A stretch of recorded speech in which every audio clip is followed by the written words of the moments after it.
The good old days have been cut from this particular video for various reasons.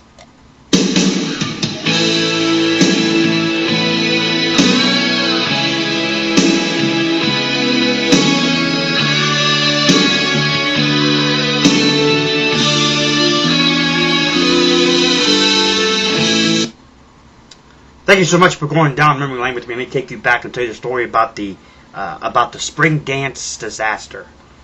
When I was in my senior year of high school there at Washington High School, of course, during the senior year is when the ninth and 10th graders, the freshmen and the sophomores, moved over, or excuse me, the freshmen had moved over into the high school there on 1 Paul Brown Drive, right next to the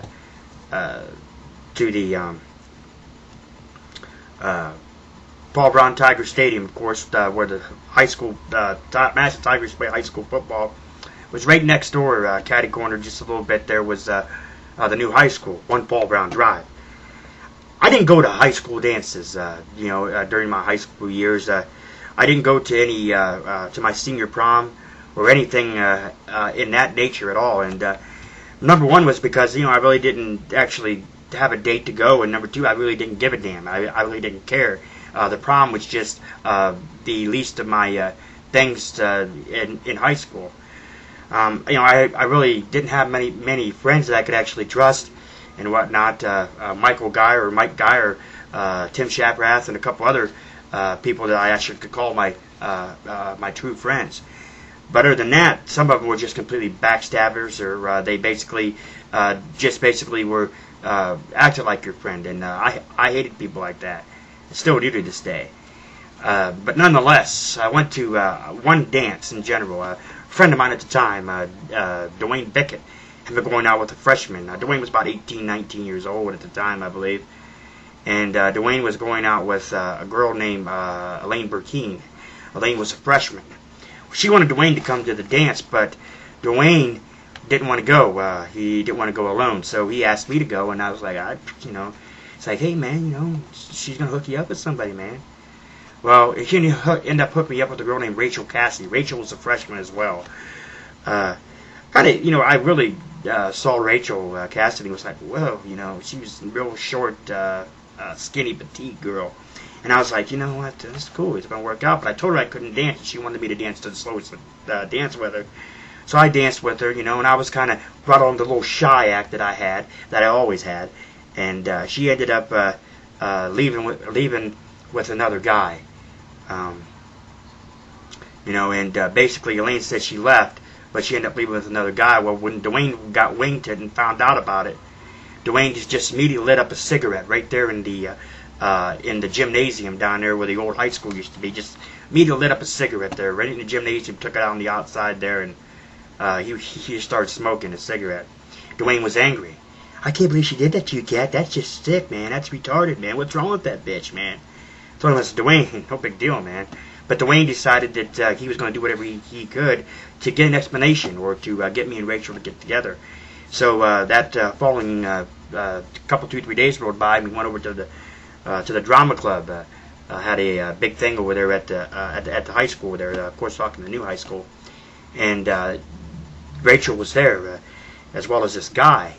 Well, this guy had came up to me, and he's like, hey, man, because I understand you got a problem, man, with my girl. I said, what do you mean? I said, I thought she was my girl. She told me she really liked me and all this other stuff and everything. Well, obviously, you got a problem. He goes, I suggest you watch yourself. Well, out of the clear blue, I'm like, I suggest you guard your throat, because I'm going to put my hands around and choke it. There was a big fiasco, and Dwayne basically pushed him and told him, hey, man, you got a problem with him, you got a problem with me, man. Just shut your mouth, man. You're an ass, man. So basically, they just blowed it off, and a couple of the teachers or advisors or whatever came out and told us that me and Dwayne, that if we didn't purchase a ticket, then we had to leave. So we left. Well, I just basically, grown to basically feel so down and depressed about the Rachel situation, and I ended up putting a knife underneath my bed. Well, Sean had told Dwayne about it, and Dwayne went and told Elaine about it, and Elaine had told Rachel about it, and of course Rachel got wind of my phone number, and she called me. I don't understand why'd you do that to me, or I'm not worth it. We just can't work out between you and me. I'm a freshman, you're a senior, and blah blah blah, that the other. I went with it, I'm like, well, Rachel, it just happens. Well, don't kill yourself over me. I'm not worth it. It lasted for a good a day and a half, 2 days, possibly a full week, before I decided to tell Rachel, you know what, let's just be friends. And even when I passed her in the hallway, she wouldn't acknowledge me. So I basically said, you know what, I cut my ties with Rachel Cassidy and really didn't give a damn. It wasn't as much of an obsession as it was with me and Andrea Graber. I'm sure you've already seen my high school crush and the unexpected customer, Doc Lou's Family Restaurant, the unexpected customer. So you know exactly what I'm talking about. My high school crush will always have been Andrea Graber, and I just basically was trying to do what I had to do to forget about that situation, but I couldn't. No more, less could I forget about it. Funny time, nonetheless. My first high school dance turned into a heck of a disaster.